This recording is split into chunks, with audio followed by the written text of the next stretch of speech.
But he has another line in there that I'm telling you, man, I just don't get.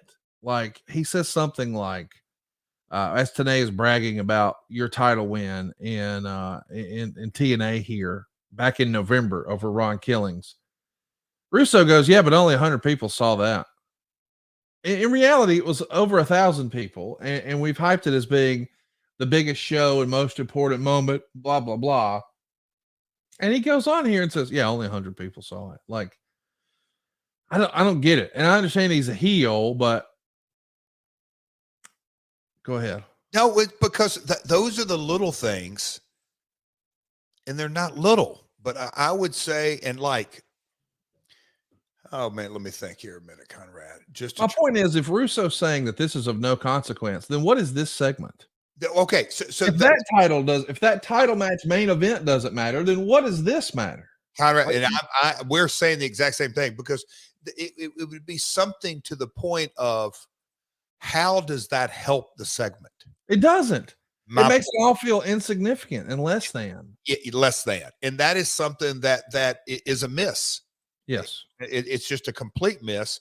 And it's one of those things that the old Memphis TV announcer sitting at ringside, this is when Lance or Dave was off. I can't remember the exact story, but there's a match going on up in the ring, and the enhancement guy, Job Boy's over in the corner, and he's getting beat up, and whoever this wrestler was, Conrad, he's beating the guy down, and the announcer goes, oh my God, that's a series of kicks. Look at him. He's tearing him.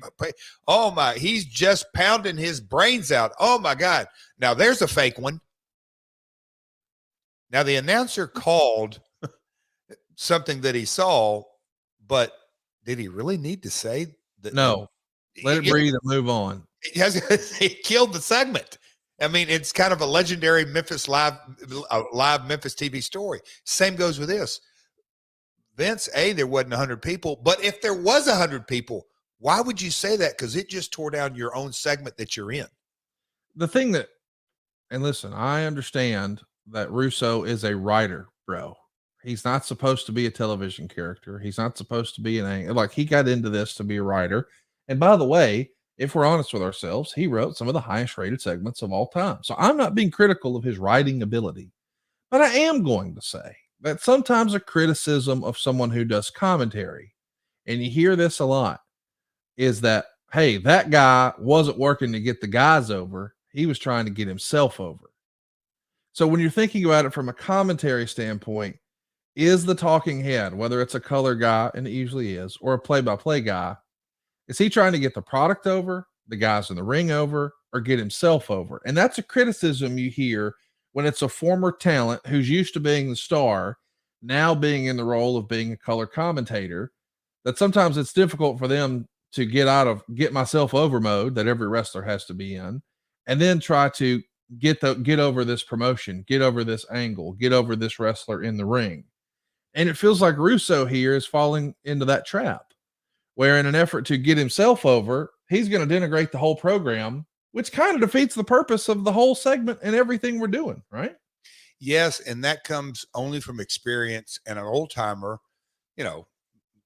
way back, old timer, a young kid walk through the curtain and make those kind of mistakes, they slap their jaw off. Yes. You immediately get an education, and you say to yourself, I better learn from this, or if I don't, maybe I'll just get slapped again. Because you're not getting slapped because of anger. You're saying, hey man, this doesn't work in this industry. It just doesn't work, and by the nature of, and I had this conversation, last couple of weeks on a Wednesday about the term writer, being writer, whatever it may be. If you want to call and I'm not this ain't Vince Russo, it's just kind of the overall generic term. Whether it's Hollywood, whether it's a movie or it's a sitcom, if you're a writer, that means you are absolutely open to get edited, because there's a director. I mean, there's so many layers above a writer on any set. It just goes by nature. And so an unedited writer never works out. In this case, I'm making my point. That's what this is about. I think today Vince would say, yeah, I probably shouldn't have said that. I should have reeled that back in.